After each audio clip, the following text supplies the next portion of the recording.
know lately you're a bit lonely, but you know on your phone there's a whole world full of girls you could be looking at, homie. It's true, between me and you, it's only $5 and watch what they do. Let's get high, lose track of time. Come on, man, you know I'm a damn good time.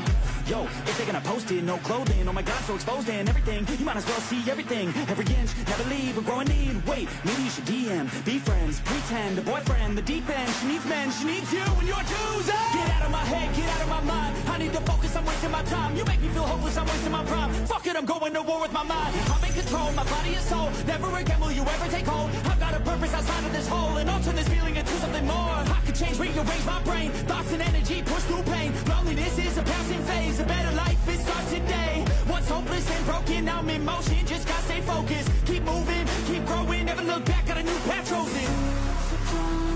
When we are weak, when we are broken, often are left open in darkness.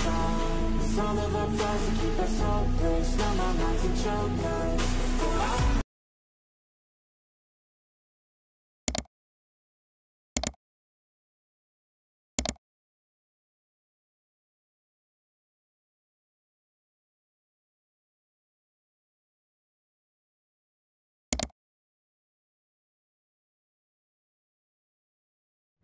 So ayun mga best, no, sa lahat ng mga nagtatanong magkano nga ba ang ganitong motorcycle na to ay nagkakahalaga ng 42,900 kapag kinuha nyo ng cash. Available din sila sa installment. Lalagay ko dyan sa screen nyo para at least meron tayong idea magkano nga ba ang kanilang hulugan and kung may rebate sila. So sa tingin nyo, sulit nga ba ang presyo niya? Comment nyo naman yan. And para dun sa mga gustong kumuha at gusto nyo matulungan ko kayo, pwede nyo kayo PM sa aking Facebook page na iMarkMoto 2.0 para at least ma-assist ko kayo. And kung gusto nyo namang erekta ko na kayo dito sa branch nila. So, ayun. Sa mga nakagamit na nga pala ng ganitong motorcycle, baka pwede nyo i-share dyan sa comment section. Ano nga ba yung mga naging experience nyo sa motorcycle to? Ayos na ayos yan, di ba?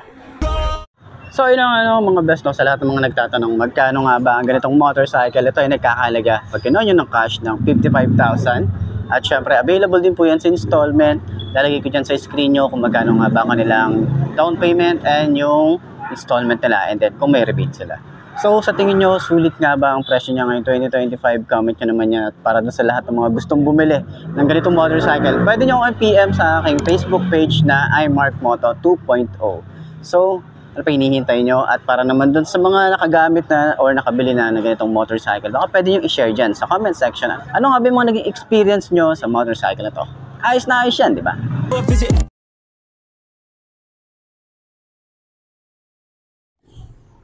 So, yun ang mga best, no, update vlogs para dito sa Peak 110.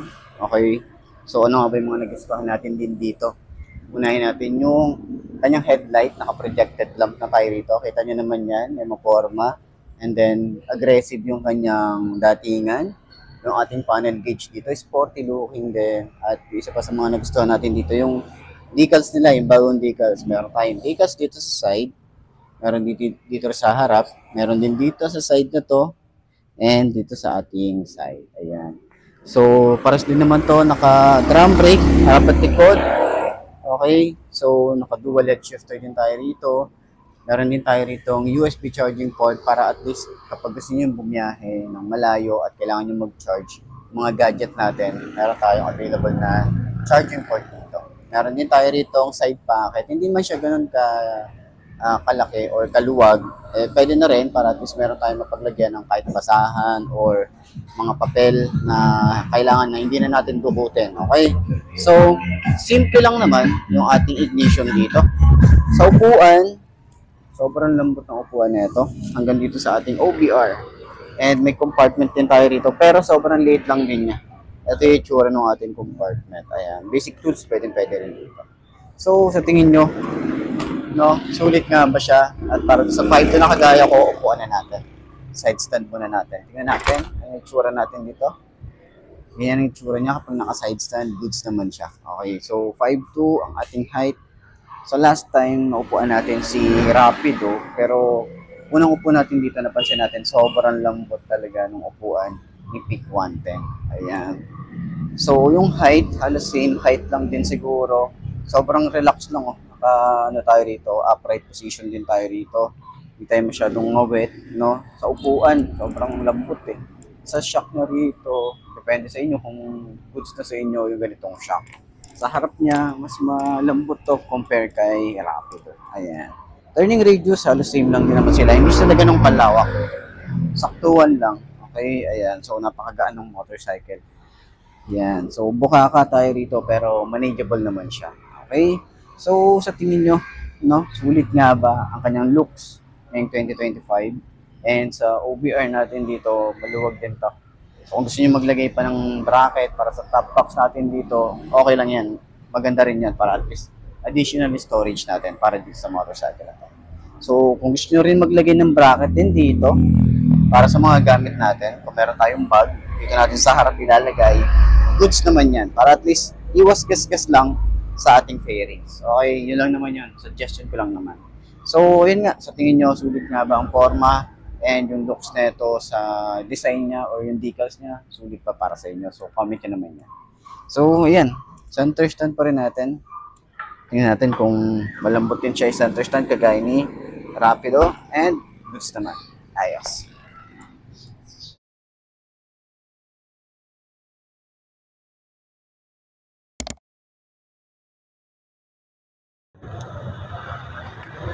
So, yun nga mga best, no? Ngayong 2025, naglabas na naman ng bagong motorcycle. Itong si Monarch. Meron tayo available to na WM110. So, alam naman natin yung itsura niya. Malaki compared dun sa Duke ni Skygo. Pero, ano sa tingin nyo? Masulit nga ba to? Pero sa tingin ko, mas kamukha niya yung Sniper 135 ng Yamaha. So, kung hindi ako nagkakamali. Pero yun na nga. Tingnan nyo naman, napakaganda ng itsura. Oh. Ang aggressive ng style. Tapos, bago na naman sa paningin ng mga tao. So, kung gusto nyo bumili ng ganito, PM nyo lang ako sa aking Facebook page na iMark Moto 2.0. Okay? So, yun na nga. Side stand muna natin. Yun, no? Abot ba ng 5'2" na kagaya ko ang ganitong motorcycle? Napansin natin dito, sobrang lambot ng upuan. Tapos, ang aggressive ng style dito. May mga sharp design din tayo dyan. And then, ito ay semi-automatic. May dual head shifter tayo rito. Ayan. No, upuan na natin. Para sa 5'2" na kagaya ko. Ano ba ang itsura natin dito? Wow. Ang lambot ng upuan. Sarap agad. Sarap niyang upuan.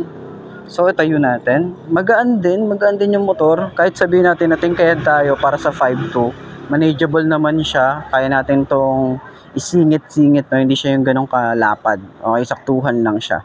Ayan. So, sa shock niya, maganda din. Shock sa likod. Tingnan natin. Uy. Medyo matigas. Okay, ayan, kayo na humusga, oh. Okay, tas turning radius niya malawak din. Sobrang lawak din yan. Yun, oh. Ganda, maganda din. Tapos, meron din tayo ditong bolts kung gusto natin maglagay ng bracket dito para dun sa mga gamit natin. Kasi iba talaga nagsusuksok ng gamit dito. And then, sa long ride, pwede, no? Kahit pinamili natin, pwede yan. And then, pwede rin tayo maglagay ng top box kung meron ng available na top box. Pasukat nyo na lang, okay? Alam naman natin yung meron naman nagka-custom yan. So, ayan, ganito yung tsura natin. Naka-upright position, ang ganda nung POV natin dito o yung cockpit niya rito, ang ganda nung itsura. So, panibago na namang motorcycle ni Monarch na pwede nyo pagpilian sa murang halaga na 55,000 lang, di ba? So, ayan, sa tingin nyo, sulit ba ang kanyang looks ngayong 2025? Yung specs niya, sulit nga ba? Kung meron man tayo available na specs dyan kasi medyo bago to.